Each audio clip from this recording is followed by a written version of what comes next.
You ever hear something that slices right through you? Something so cruel, so casual, you wonder if they even know they've broken you? I remember the moment like it just happened. He looked me dead in the eyes and said, "You'll never be wife material. You're just practice." And then he laughed. But that wasn't the worst part. His friends were there too, standing around with their whiskey glasses and perfect white teeth, and they laughed even harder. One of them actually said, "She's just good for a night." Like I wasn't standing right there, like I was invisible. And you know what I did? Nothing. I just stood there, frozen. Not because I didn't care, God, I cared, but because I couldn't believe that the man I loved, the father of my son, the person I thought I would grow old with, had reduced me to a joke in front of a crowd. That was 2 years ago. I went from being his fiancée to being his forgotten, from the woman who packed his lunch every day and rubbed his shoulders every night, to a name he no longer said out loud. The only time I existed in his world was when it came to our son, Eli. And even then, he barely looked at me. He moved on quickly, too quickly. Met someone younger, flashier, Instagram-ready, Sasha. Blonde hair, fake laugh, surgically perfect everything. Within a year, they were engaged, and my son, our son, was invited to be the ring bearer at their wedding. But I'm getting ahead of myself. You need to know me before you know what happened. My name is Naomi Ray. I'm a mother, baker, a woman who's been told more times than I can count that I'm too much, too intense, too emotional, too serious, too ambitious, and for a long time, I believed it. When Darren and I met, I was 24, working 2 jobs, waiting tables at night, managing the front desk at a vet clinic during the day. He walked in with a crooked smile and a voice that could talk anyone into anything. He was charming, confident. He had this way of making you feel like the only person in the room. I was hooked. At first, it was like a movie. Romantic dinners, long drives, talks about our future, kids, a house near the water, Sunday barbecues. We even had a name picked out for our daughter, Lila. But things changed after I got pregnant with Eli. Suddenly, I was too emotional, too demanding, too much. He stopped touching me, stopped listening. And when Eli was born, he barely held him. That was the beginning of the end, but I still clung to hope.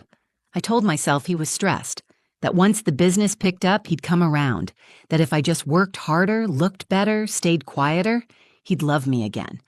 Instead, one night, he came home drunk, reeking of perfume I didn't wear. And when I asked where he'd been, he just laughed. "You'll never be wife material. You're just good for a night." And then he left. Just like that, like I was trash being taken to the curb. I remember sitting on the floor that night, holding Eli as he slept and thinking, is this it? Is this what I was worth?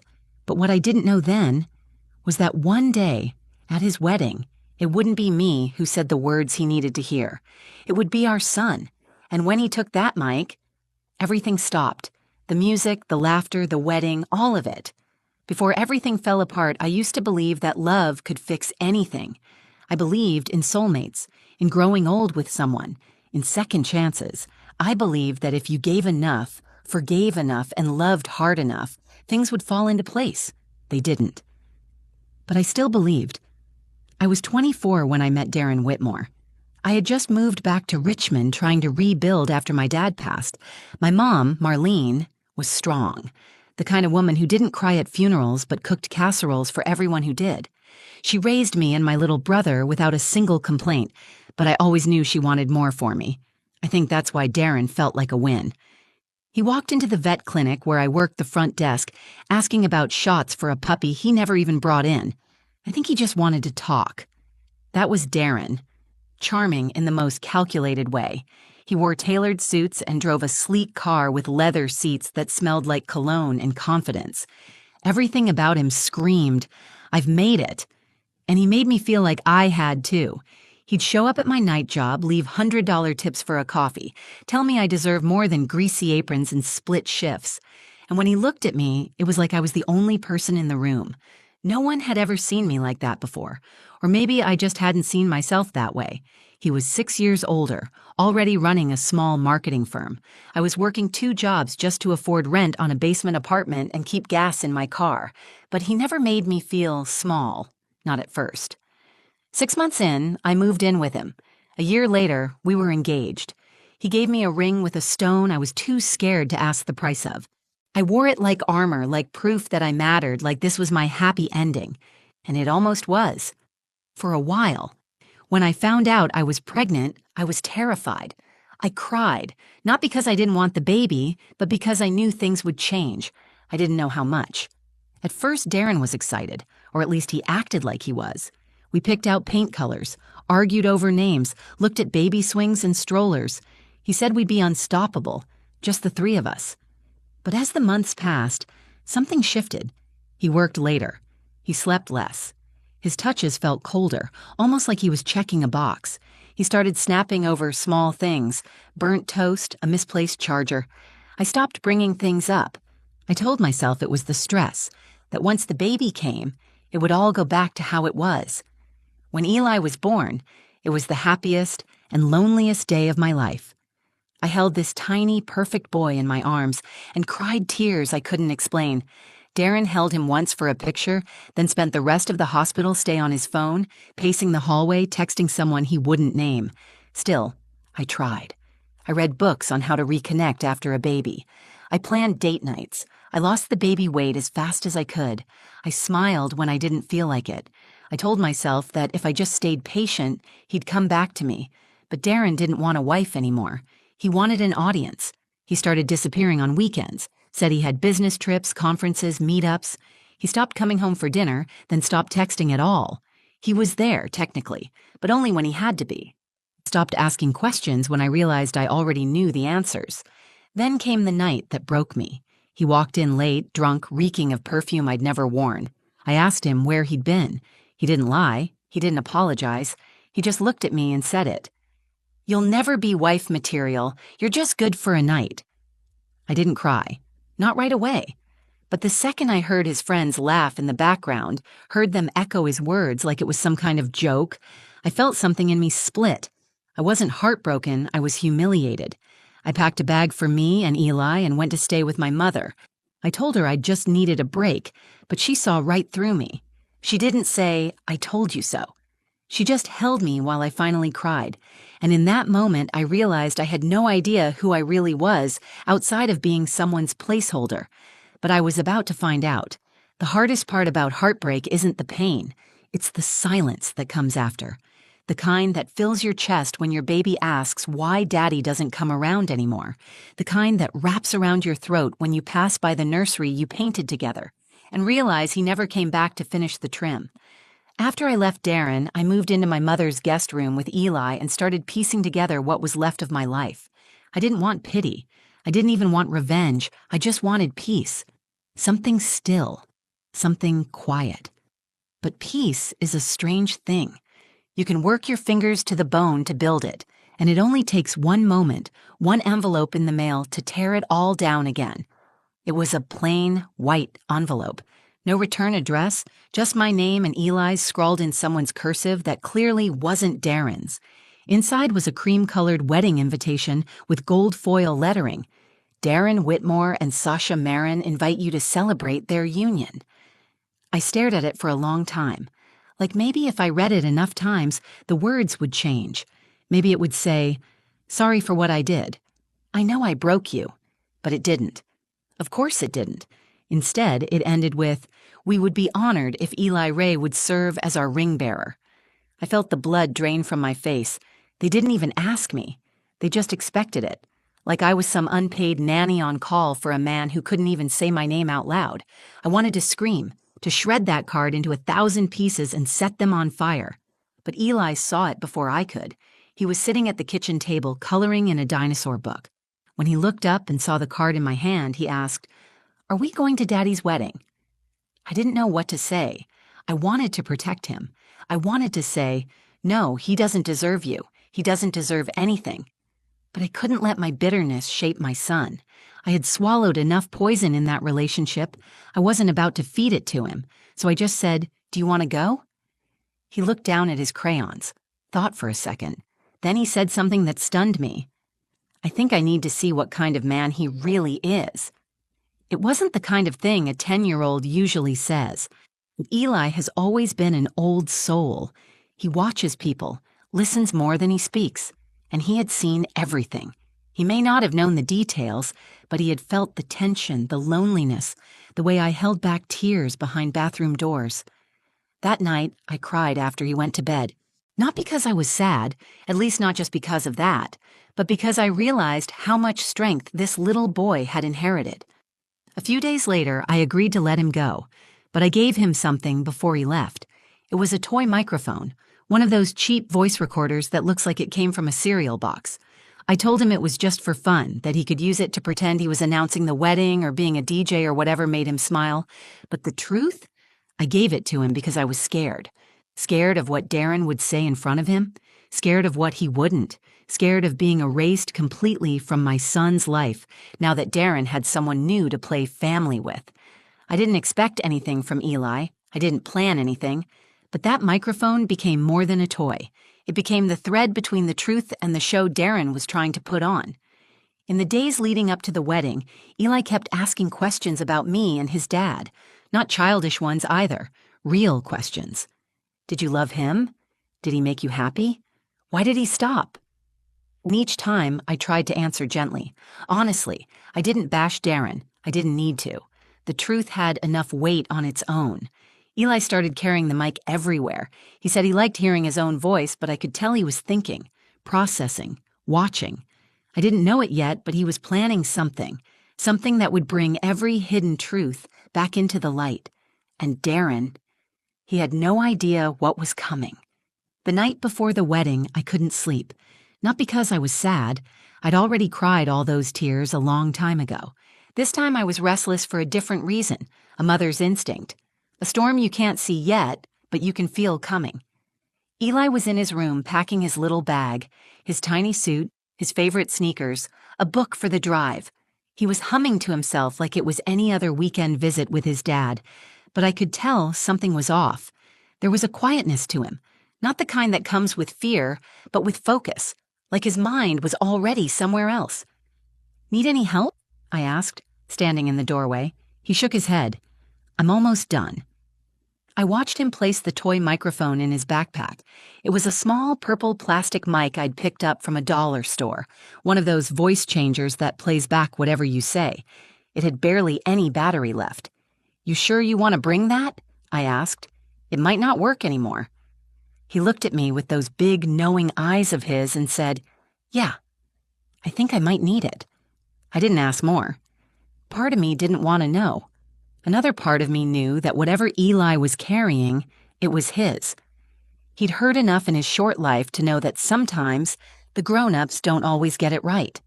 That silence can hurt as much as words. That night, I lay in bed, replaying every conversation we'd had over the past 2 years. Every moment I tried to shield him, every time I smiled through something that cracked me open inside. And I wondered if maybe I had been wrong to keep so much from him. Maybe trying to protect him from the ugliness had left him searching for clarity on his own. The next morning, he was dressed and ready before I even finished my coffee. He looked so handsome in his little blazer, holding the wedding card like it was a ticket to some movie he wasn't sure he wanted to see. I knelt beside him and straightened his collar. Listen, I said, you don't have to do anything that makes you uncomfortable, okay? Just be yourself. Be kind, that's enough. He nodded slowly. Then, as he turned to pick up his bag, he said over his shoulder, What would you say to Dad if you could? Just one thing.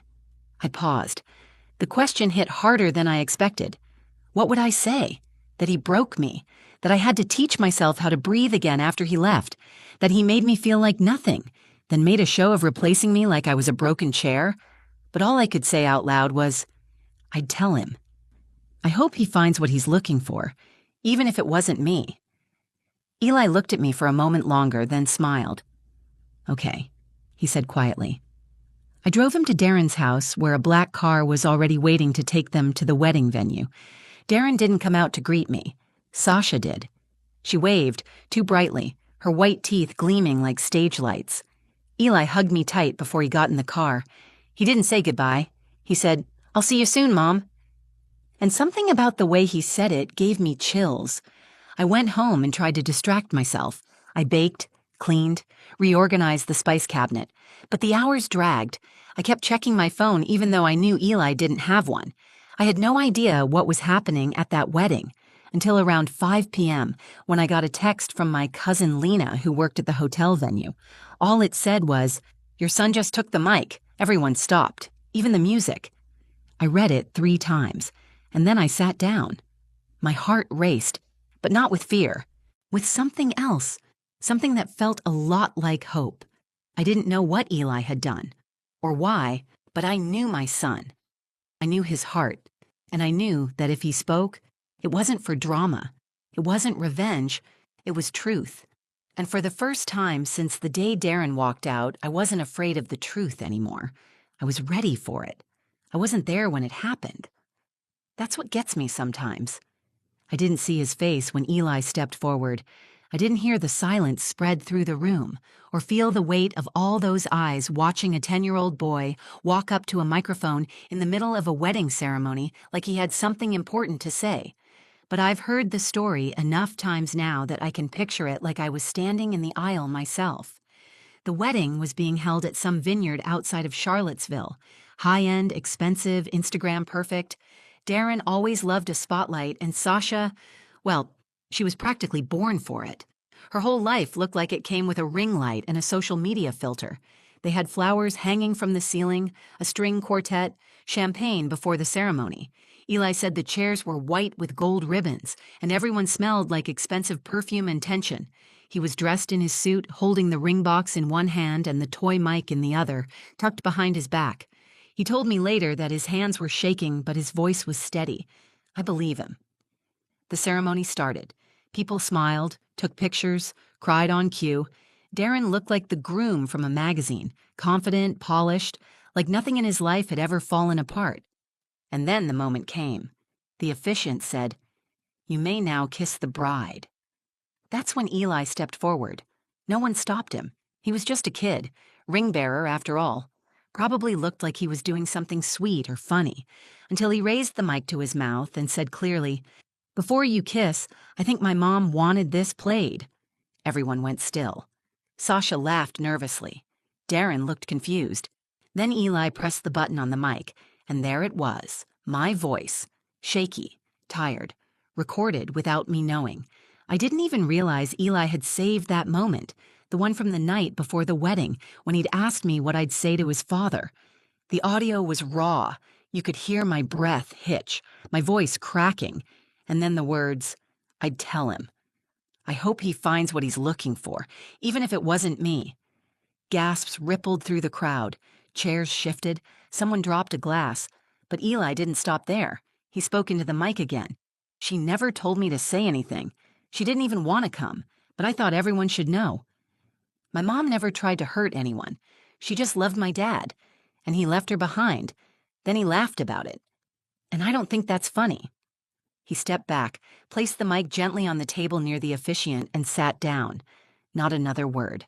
Darren stood frozen, his mouth slightly open, as if waiting for a cue that never came. Sasha turned toward him, blinking hard, like she couldn't quite believe what she'd just heard. Guests looked between them, whispering. The music didn't start. The kiss never happened. And then, just like that, the show was over. I didn't hear from Darren that night, or the next. It wasn't until 3 days later that he sent a 2-line message. "Eli doesn't need to be involved in things like that. Let's talk." I never replied, because there was nothing left to talk about.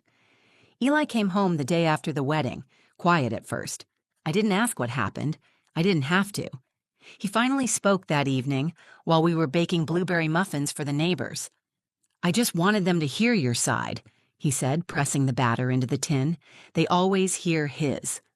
I stood there for a second, holding the spoon in midair. Then I looked at him and said, "Thank you. I don't know if I deserved that, but thank you." Eli shrugged. "You deserved more. You just never asked for it." That's when it hit me. This little boy, born in the middle of a broken promise, had become the voice I never had, not for revenge, not to ruin a wedding, but to make space for the truth. And maybe that was the most beautiful part. In a room full of lies dressed in white and gold, my son chose honesty. And the wedding? It didn't survive it. But we did. The week after the wedding, everything felt still. No drama, no phone calls from Darren, no angry messages from Sasha or anyone from their side, just a quiet kind of peace, like the air after a storm finally clears. I kept waiting for the fallout, for someone to show up at my door to blame me for what Eli did.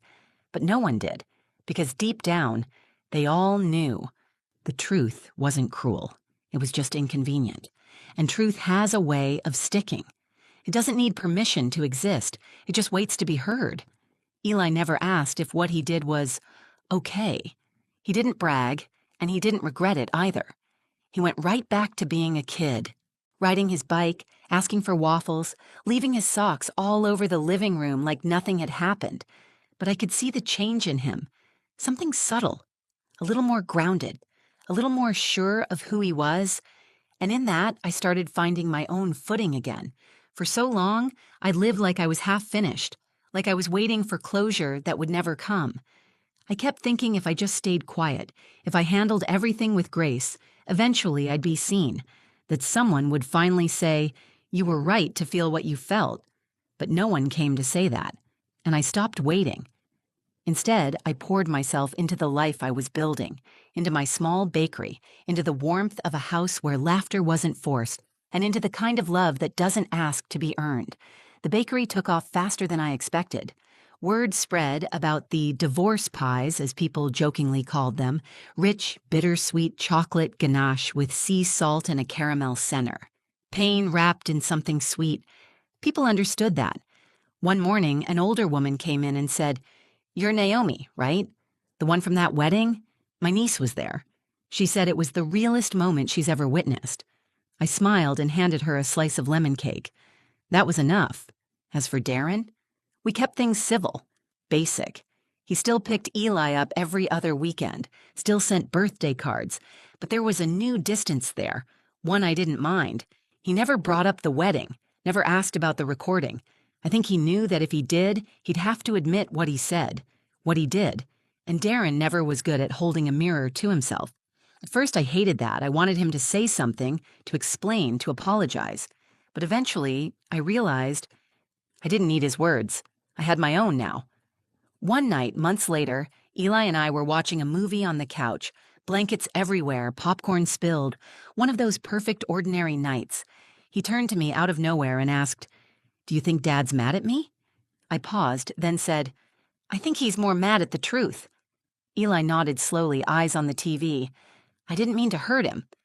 "I know," I said. "You didn't." And that was that. Because in the end, this wasn't a story about revenge. It wasn't about getting even or ruining someone else's big day. It was about a woman who got told she wasn't enough, who was laughed at, humiliated, pushed aside, and still found her way back to herself. And about a little boy who saw his mother's pain and decided not to look away. There's a kind of power in that, quiet power. The kind that doesn't need fireworks or fists, just a voice. Just one moment of courage, spoken into a cheap plastic microphone. That moment didn't fix everything. It didn't erase the years I lost or the heartbreak I carried. But it gave me something better. It gave me clarity. It gave Eli strength. It gave the truth a place to live. Out in the open, where no one could hide from it anymore. So no, I wasn't wife material. Not for him. But I was more. I was the woman who walked through fire and didn't burn up. I was the one who raised a boy brave enough to speak when it mattered most. And now? Now I sleep well. I laugh loud. I love better. Because I stopped waiting to be chosen. I chose myself. And that made all the difference. If this story spoke to you, if you've ever been made to feel like you're not enough, like your voice doesn't matter, then let this be your reminder. You don't need permission to stand in your truth.